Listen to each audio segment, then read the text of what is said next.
안녕하세요. 반갑습니다. 오늘 참 행복한 날입니다. 하나님께서 저와 여러분의 가정에 준비하신 하나님의 은혜와 평안이 넘쳐나기를 예수님의 이름으로 축복합니다. 사사기 10장 10에서 18절의 말씀을 중심으로 인생은 사랑받을 자격이 있는가? 라는 질문 속에서 말씀을 나누고자 합니다. 인생은 바로 한 사람의 모습 가운데 시작과 끝을 이야기한다고 정의를 한번 내려봅니다. 그래서 인생이라고 하는 것은 한 사람이 태어나서 죽는 그 과정 속에서 과연 자격이 있는가? 근데 어떠한 자격?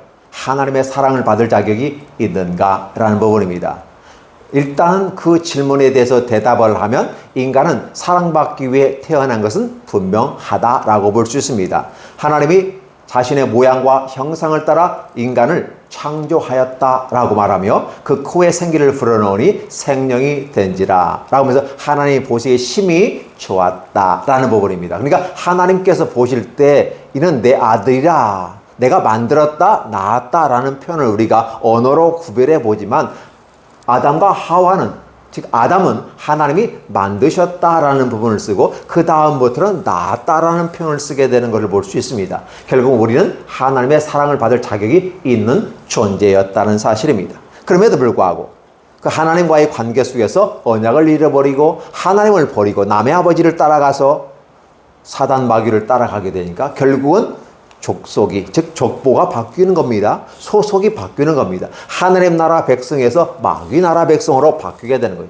마귀 나라 백성이 하나님 나라에 마치 세균맨이 맛있는 빵에 들어와 있는 것처럼 느껴진다면 우리는 과감하게 도려내야만 할 것입니다. 그렇지 않다면 다른 빵도 다른 떡도 오염이 될 수 있기 때문에 그렇습니다. 따라서 아담과 하와는 에덴 동산에 있을 수 없었다는 사실을 생각해 본다면 왜 하나님이 아담과 하와를 영원한 생명수가 흐르고 생명실과가 있는 그곳에서 살지 못하고 쫓겨내야만 했던가?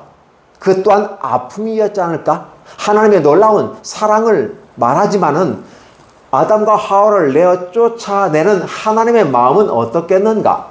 쫓아냄을 당하는 아담과 하와 왜 우리를 쫓아내요? 하면서 나가는 그들의 모습에서 보는 게 아니라 그걸 쫓아낼 수밖에 없는 하나님의 아픈 마음이 여러분에게 있어집니까? 하나님도 쫓아내기 원치 않았을 것입니다.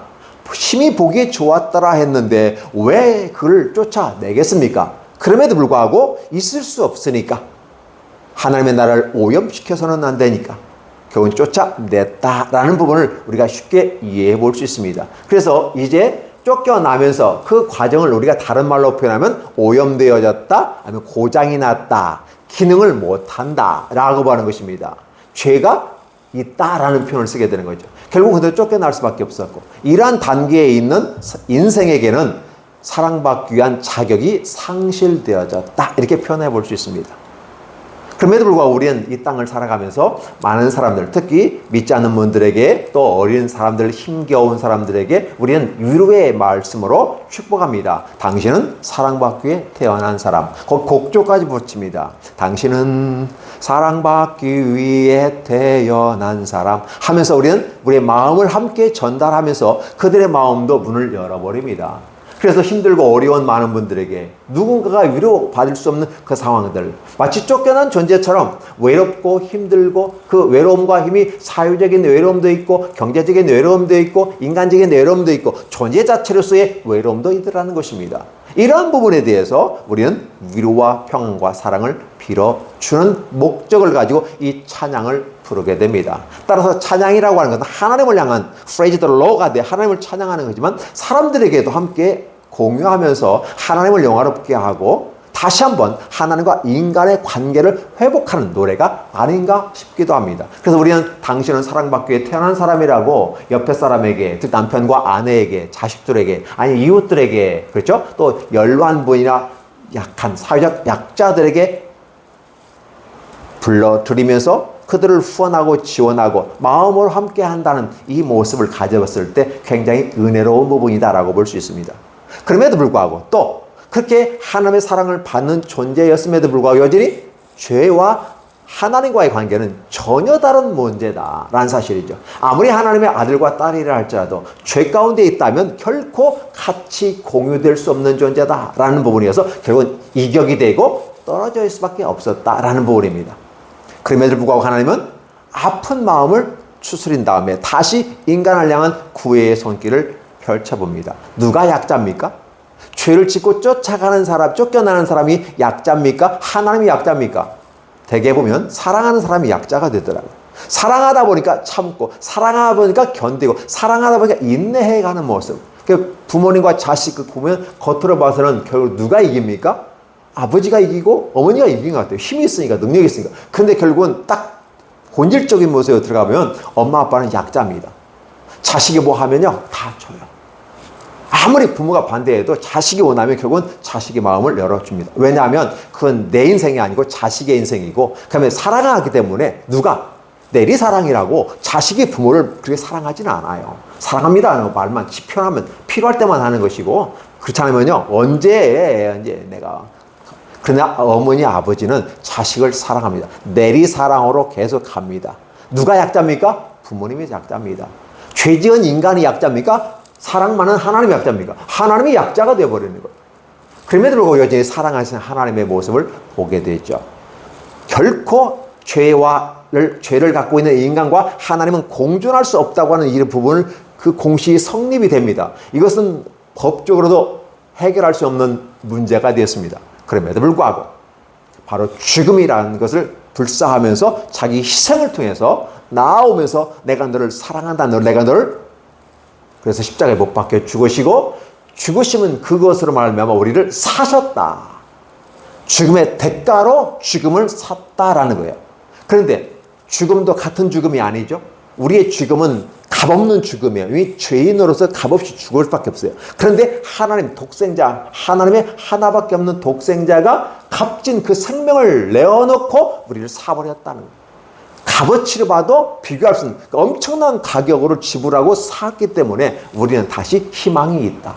따라서 우리가 에덴 동산에서 하나님의 형상과 모양으로 창조되던 우리가 오염되어지고, 그래서 오염된 것을 십자가로 말미암아 씻어주시고, 고장난 것을 십자가로 말미암아 수리해 주시고, 그렇죠? 기능을 충분히 못하는 걸 충분히 기능하도록 회복시켜 주시는 분이 하나님이다. 그게 바로 오늘 하나님은 두 번째로 이스라엘 역사 속에서 에덴 동산에서 쫓겨나는 그들에게 가나안 안식을 주시면서 가나안으로 말미암아 위로받게 하는 이런 모습 가운데 있는 것이 오늘 본문 사사기에 있는 내용이었다. 그럼에도 불구하고 인간은 과연 그런가? 마치 자식이 부모님 필요할 때만 사랑합니다라고 하면서 딴짓하고 돌아가는 것처럼 이 이스라엘 사람들은 여전히 동일한 방식으로 그렇게 되더라는 것입니다. 돌라와 야일과 돌라, 이게 45년 동안의 통치가 되어져 구원의 모습 가운데 살아왔지만 그 구원의 경제적인 모습과 안정된 모습을 누리면서도 하나님에 대한 절박함과 하나님에 대한 인식과 하나님이 우리를 이끌어 주시다는 그런 것들을 인지하지 못하고 아버지의 충분한 기여를 자식들이 누리면서 충분히 하나님 나라의 앞선 선지자의 아들들로서 성주들로서 또 기업가로서 사회 리더십을 가진 사람들로서 온전히 좋은 모습을 보여주지 못했다. 따라서 그들의 행한 악한 모습들을 바라보면서 이 백성들은 하나님을 떠날 수밖에 없었다. 선지자가 죽자마자 바로 떠났다는 것은 이미 그 안에 골마 터지고 있었는데, 선지자가 살아있을 동안은 그나마 괜찮았는데 죽자마자 바로 떠났다. 어때요? 골망이 터져버리는 것이었습니다. 그래서 성경에서 대개 보면 바알 하나만 얘기하는데 바알과 아스로드가 빌립, 암몬신과 아말렉신과 쫙 신들의 이름을 열거를 막 합니다. 그 모든 신들을 너희가 선택했구나. 결국은 누구의 잘못이었나요? 누구의 잘못보다도 먼저 믿음을 가졌고 먼저 하나님을 경험했고 축복을 받은 리더로서의 기능을 충분히 못하고, 특별히 영적인 리더로서 기능을 못하고 경제적인 리더와 이 사회적인 리더만, 사회 문화적인 리더만 그 기능만 충분히 감당하고 영적인 리더, 하나님의 나라의 리더십을 발휘하지 못하니까 이스라엘이 떠나버렸다라는 사건. 이런 것, 한국 교회가 주일학교가 망가지기 시작했습니다. 되게 코로나 기점에서 코로나 핑계대고 다 망가져버렸거든요. 근데 사실 그 전부터 망가지기 시작했어요. 코로나 전부터 이미 주일학교가 줄어들기 시작한 겁니다. 단지 그 코로나 핑계대고 다 주일학교가 없어졌다가 다시 회복되는 거라는 사실이죠. 그게 뭘까라는 부분이에요. 아무리 믿음 있는 분이라 할지라도 서울대학에 가면 고3 때는 당연히 1년 동안 교회 안 나오고 방학하면서 열심히 공부해가지고 서울대 합격해가지고 서울 좋은 대학에 국문대학에 합격해가지고 이제 교회 나와서 예배드리면 찬양한다 이렇게 표현해요. 근데 우리 하나님은 서울대학이 중요한 게 아니다 라고 얘기하는 거예요. 서울대학이 아니라 그거는 우리의 일상의 삶 속에서 하나님과 관계를 계속해서 유지하는 것은 마치 우리가 호흡을 하는 것처럼 하나님과 함께 호흡을, 영적인 호흡, 우리가 지금 공기를 내뱉고 들어 마시는 들숨과 날숨을 통해서 호흡을 하고 생명이 유지된 겁니다. 이 호흡이 멈추면 죽습니다. 근데 마치 이러한 호흡이 하나님과의 교제요 기도라고 말합니다. 하나님과 이런 교제와 소통이 있어야 됩니다. 물론 예배에 나오지 않아도 내 삶 속에서 하나님을 내가 경배할 수 있고 이렇게 할 수 있고 저렇게 할 수도 있습니다. 맞습니다. 교회에 나오지 않아도 하나님 믿는 건 분명합니다. 그럼에도 불구하고 믿는다고 하는 그 징표 속에서 방식이 내가 하나님을 사랑합니다라는 표현 방식들이 예배에 참여함으로써 예배로서 주님을 섬기는 것이기 때문에 우리가 참석해야 됩니다. 그럼에도 불구하고 하나님께 와서 예배드리는 그 한 시간도 예배드리지 못하고 그 한 시간을 아껴서 공부하겠다. 여러분 같으면 이것이 이해가 됩니까? 한 시간이라도 아껴서 공부해야 서울대에 가죠 라고 받는 것은 분명하지만 그 말은 맞습니다. 그러나 하나님 앞에 드리는 이 한 시간이 아까워서 예배를 드리지 않고 다른 방식으로 해버리고 그리고 그 시간에 공부하고 있다라고 하면 차라리 그 공부가 그 인생을 망치게 되는 건 아닌가? 그런데 우리는 믿음이 있다고 하면서 직책을 높은 직책을 가지고 있다면서 성주가 되어졌고 말을 타고 다니면서 존귀하게 각종 직함을 다 받으면서 결국은 어떠십니까? 이 직함이 사람 죽이는 거거든요. 예전에는 목사와 장로와 권사를 세울 때, 집사를 세울 때 어떻게 합니까? 성경의 기준대로 흠이 없는 걸 선택했는데 요즘에는 양가 부모 중에 하나만, 아니면 본인만 이렇게 막 축소시켜가지고 막 직분을 줍니다. 이게 장로가 되고 권사가 되고 집사가 되고 다 좋아요. 목사가 돼서 다 좋아요. 근데 문제는 뭐냐? 내 자식 서울대 가는 데는 다들 그것만큼은 하나님 봐주시지 않을까? 자기중심적인 해석을 하게 됩니다. 봐주시지 않을까가 아니라 스스로 생각해보면 말이 안 맞는 거라면 내가 주님을 위해서 내려놓겠습니다. 설령 대학 떨어진다 할지라도 난 주님을 섬기겠습니다. 이런 마음을 가지고 와서 예배 드리고 죽으라고 공부하면 됩니다. 내가 한 시간 하나님께 드렸어.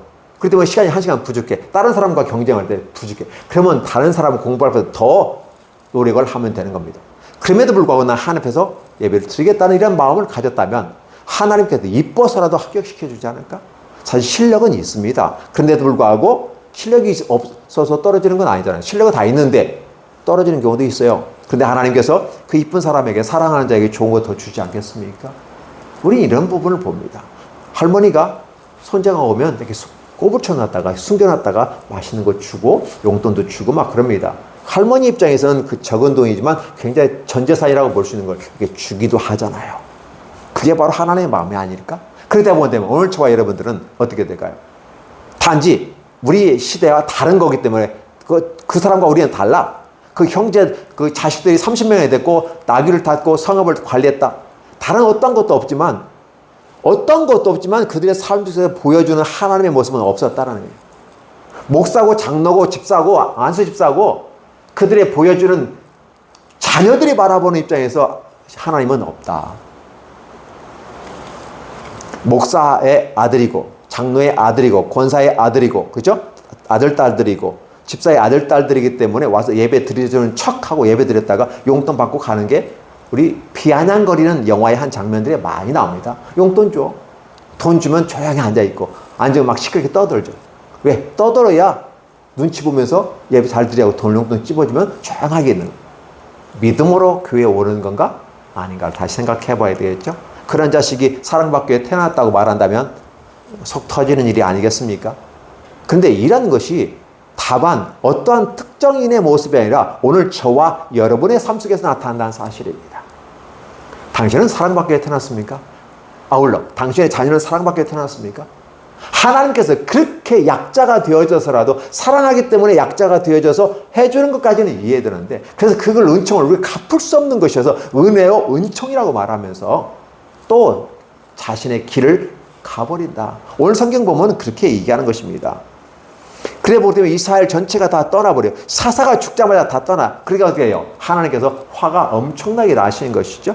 아니 이럴 수가 있단 말인가 라는 부분이에요. 그래서 이제 결국은 블레셋 사람과 암몬 사람들로 그들을 치게 하는데 18년 동안 억압했다. 억압했다는 건 식민지 개념이고 다 착출해가고 빼앗아가고 강탈해간다는 개념이에요. 일본이 왜 우리한테 왼수가 됩니까? 우리가 다 빼앗아갔잖아요. 밥숟가락까지 다 빼앗아가 버렸어요. 전쟁 몰자 쓴다고. 좋은 거 다 뺏어가고 먹지 못한 개, 돼지가 먹는 갖다 주고 다 끌어가고 별의별 여러 가지 먹었어요. 그래서 우리가 일본을 잊을 수 없는 것이고 이 왼수 같은 놈들 이렇게 이용하는 거죠. 절대 잊을 수 없는, 그죠? 내 부모 죽인 원수는 내가 잊어도 일본은 내가 못 이기다 말이야. 그런데도 그 앞잡이들은 어떻게 돼요? 친일파들이나 그 함께 추종자들, 그때 당시에 그 길에 서서 혜택을 받았던, 지금 현재도 있으면서 자기 자신을 숨기고 살아가는 그들. 그러면서도 오히려 그때 가진 그 부를 누리면서 떵떵거리며 살아가는 그들을 모습 보면 참 아이러니한 모습이죠. 어떻게 저러한 인간들이, 그 자손들이 저렇게 살아가는가. 물론 그 사람은 그랬고 자손은 아닐 수도 있습니다. 그럼에도 불구하고 이것은 좀 형평성에 맞지 않는 것 아닌가 라는 생각을 해보는 것이죠. 자, 우리는 이런 부분 속에서 이때 이스라엘 사람들이 18년 동안 너무 힘드니까 와가지고 막 하나님 살려달라고 얘기합니다. 아니 떠나갈 때는 언제고? 이집트 신, 암몬 신, 그 블레셋 신, 바알 신, 아스라든 그 당시에 주변에 있는 잡신들을 다 섬겼던 그들이 갑자기 와가지고 왜 하나님 살려달라고, 우리를 구원해달라고, 하나님께 어떠한 것을 하셔도 우리는 다 감당할 테니까 살려만 주십시오. 18년 동안 얼마나 압제가 심했으면 이런 말을 할까요? 근데 하나님의 반응을 보십시오. 하나님을 하도 뒤어가지고 이제는 내가 너희를 애굽에서부터 이끌어냈고 수많은 민족들로부터 너희를 구원했고 압제들로부터 구원했지 않았느냐. 근데 결과가 뭐냐? 너희는 어떤 반응을 보였는데 너희가 합리적인 반응을 보고 그게 서로 주고받는 상방에 어떤 것을 했니? 아니야. 오히려 더 떠났어. 하나님을 버렸어. 다른 신을 섬겼어. 그렇게 말합니다. 그 마음에 하나님 두기를 싫어했어 라는. 그러면서 자신의 욕심과 욕망을 따라가야 되니까 하나님을 떠나야만 욕망을 실현시킬 수 있어요. 그 욕망은 아담이 실수해서 결국 에덴에서 쫓겨난다는 욕망을 말하며 타락하게 죄가 왔던 그 욕망이 인간을 지배하게 되는 그런 상황 속에서 당신은 사랑받기 위해 태어난 사람이라고 부르준다면 역겨워 어긴 것은 아닌가. 그럼에도 불구하고 하나님의 사랑으로 당신을 축복합니다. 이런 가사가 있는 걸 보면서 야, 역시 사랑하는 마음으로 불러주는구나. 도무지 인간의 힘과 은혜 어떤 거 아니면 구원할 수 없는 그런 존재를 하나님이 당신을 사랑했기 때문에 당신의 기회가 있을 수 있다라는 암시를 주면서 그 마음을 위로해 주는 것은 대단히 중요한 부분입니다. 하나님께서요, 그걸 싫어할 때 하면서요. 자, 억압하니까 곤고가 심해져. 자, 암몬 자손과 블레셋 사람이 엄청나게 와서 공고하게 힘들게 합니다. 그러니까 어떻게 돼요? 그들이 여호와께 불어 이르되 우리가 하나님을 버리고 하나님 바알들 섬김으로 주께 범죄하였나이다 하니. 자, 근데 문제는 이거 대화 기법이에요. 하나님과 이스라엘 대화를 보시기 바랍니다. 하나님을 떠났던 사람들이 와요. 자, 오는 건 좋은 일이지만 과연 어떠한 모습으로 왔느냐, 진심으로 왔느냐, 오지 않았느냐를 우리가 짚고 넘어가야 됩니다. 자, 그를 하나님 아셔요. 여호와께서 이스라엘 자손에게 이르시되 내가 애굽 사람과 아모리 사람과 암몬 사람과 블레셋 사람에게서 너희를 구원하지 아니하였느냐. 그 후에 다른 민족도 구원했다는 걸입니다. 또 시돈과 아멜렉 사람 계속해서 반복해 마온 사람들, 이게 이 마온이 여기서 어울리지는 않는 표현이지만 그때 당시에 강력한 힘을 가졌던 그들로부터 압제했대. 너희가 내가 부르짖어 난 너희가 부르짖음으로 내가 내게 다가와서 없기 때문에 구원하였다. 여기까지 하나님이에요. 그런데 너희가 나를 버렸어. 아니 이럴 수 있어? 이런 배신, 배교 행위를 하고 있어? 다른 신을 섬겼어? 그러니까 그렇다면 너희들이 섬기는 신들에게 가서 너희를 구해달라고 하는 게 맞지 않냐? 왜 그들에게는 구해달라고 하지? 달리 말하면 그 신은 이미 죽은 줄 알면서 그것은 자신의 욕망을 하나의 이용하고 내 욕망을 합리화시키기 위한 만들어지는 것들이 종교이고 우상들이라는 사실을 알게 되고 그 자체의 힘과 능력이 없습니다. 그럼에도 불구하고 그것에서 비나이다 비나이다 비나이다 비나이다 계속해서 비는 것이었어요. 그러면 한번 빌어봐라는 거예요. 근데 빌어봤자 없어요. 왜? 그 자체가 생명이었고 신이 아니고 인간이 주주해서 만든 것들이기 때문에 인간의 창조물이 얼마나 오래 가겠어요. 그렇죠? 계속해서 보수공사하지 않으면 죽어버리고 없어지고 손실돼 버리는 것입니다. 이스라엘을 구원할 수 있는 힘이 없다는 사실입니다. 그래서 근데 이제 가서 너의 택한 신들에게 부르짖어 환난 때 그들이 너를 구원하게 하라 하십니다. 하나님 이 말씀 자체 때로는 카타르시스를 느낍니다. 항상 하나님 약자 가지고 약자에서 뭐 하면 알았어. 아버지 뭐 하면 알았어. 아버지 알았어요. 좀 이게 마음에 안 들어도 알았어. 왜? 자식이니까 사랑하니까. 근데 이제는 하나님이 나 아니야. 너 나하고 이제 독립해. 너 별거야. 너는 너고 나야. 딱 잘라버리는 이 모습 속에서 하나님이 굉장히 용기를 내셨다. 사랑하는 마음, 그냥 막 불 끓는 사랑하는 마음을 숨기고 그냥 냉정하게 하나님께서 하시는 이 모습이에요. 근데 이스라엘 자손이 어떻게 해요? 여쭈어야 돼요. 우리가 범죄했사오니 우리 하나님 원하시는 대로 하나님께 원하시는 대로 우리가 다 하십시오. 그러나 한 가지만 우리를 구원해 주십시오. 라는 막 간절하게 부르짖는 이 모습을 봅니다. 그러면서 그들이 하나님이 이걸 싫어했었던 게 이방신을 제가 그동안은 막 같이 자신의 욕망을 숨기고 그걸 합리화시키기 위한 이방신들을 제해버리고 여호와를 섬기면서 그러니까 하나님이 어떻게 마음이 또 이렇게 있잖아요. 그 마음이 막 독하게 먹었다가도 마음이 풀어지십니다. 그래서 마음에 근심, 하나님은 근심하실 이유가 없어요. 근데 하나님이 근심했다는 표현을 쓰고 있는 것은 하나님의 마음에 변화가 일어났다는 것입니다. 또 사랑을 베풀려고요. 자, 그때 아몬 자손이 모여서 길앗 사람을 쳤으므로 이스라엘이 곤고가 심했다. 그래서 결국은 어떻게 돼요? 하나님 앞에서 이제 어떤 모습이에요? 왔고 지금 앞에 지금 적군이 오니까 진치고 있는 겁니다. 그래서 그들이 뭐예요? 길앗 백성과 방백들이 서로 이르되 누가 먼저 암몬 사람과 싸워서 시작하겠는가? 길앗 사람 모든 내가 싸워서 나가서면 우리가 그를 머리로 삼겠다. 지도자 삼겠다. 이렇게 표현하는 겁니다. 이 장면을 한번 기억해 보시기 바랍니다. 초창기 사사기 처음 때 갈렙이 누가 이 산지를 내게 가져다 줄 것인가? 내 딸 악사를 주겠다라고 말하면서 했을 때 온넬이 제가 가겠습니다 하고 나가서 찾아오면서 그 딸과 윗셈과 알셈을 다 차지하잖아요. 이걸 연상시킵니다. 누가 갈 것인가? 그래서 온넬이 사사가 되는 거 아니겠습니까? 여기서 누가 먼저 가겠는가? 그래서 누가 싸워서 우리를 구해낼 수 있다면 그를 우리가 머리로 삼겠다. 이 표현을 쓰면서 18절에 끝나게 됩니다. 그러나 여기에서 여전히 하나님을 부르짖지 않는다는 거죠.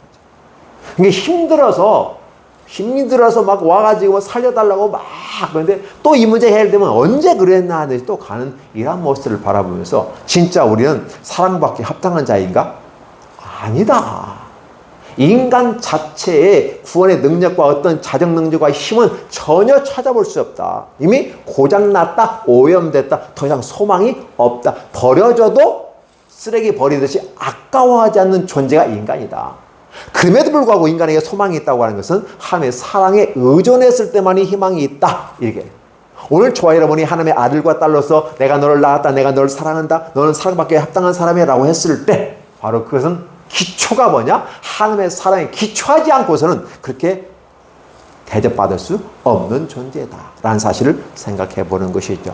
따라서 오늘 우리가 하나님께 돌아가는 것은 대단히 우선순위에서 해야 될 일. 근데 돌아가긴 돌아가는데 이스라엘 백성들처럼 마음이 떠난 현실 극복해 현실을 모면하기 위한 그런 그렇죠? 이런 임기응변식의 표현으로 하나님께 나아가면서 살려달라고 하면 속이 뻔히 보이는데 갑자기 막 악한 짓을 하던 사람이 착한 척하고 돌아오면요 뻔히 보이잖아요. 여러분 도와주고 싶으나요? 도와주고 싶어도 못 도와주는 거죠.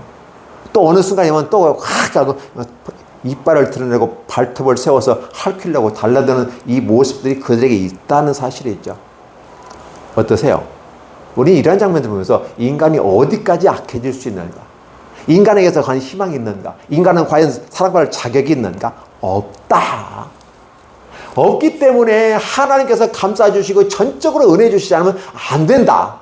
이라는 것을 얘기하면서 주님만이 나의 희망이고 주님만이 나의 기쁨이고 주님만이 나의 행복이라고 말하면서 내가 혹시 내 욕심과 야망과 욕망으로 다른데 내가 눈이 이렇게 확 돌아가가지고 바람이 들어가가지고 딴짓거리하고 다니고 하나님을 섬기지 않고 다른 신을 섬기면서 아니 다른 방식을 통해서 구원 얻을 수 있다고 하고 하나님이 주신 방법 위에 또 다른 덩을 통해서 구원을 받을 수 있다고 엉뚱한 얘기하면서 종교끼리 혼합하고 하나 되고 일치운동하고 이런 수단 잡대한 것을 하게 되면 또 하나님께서 경노하신다 라는 사실이죠.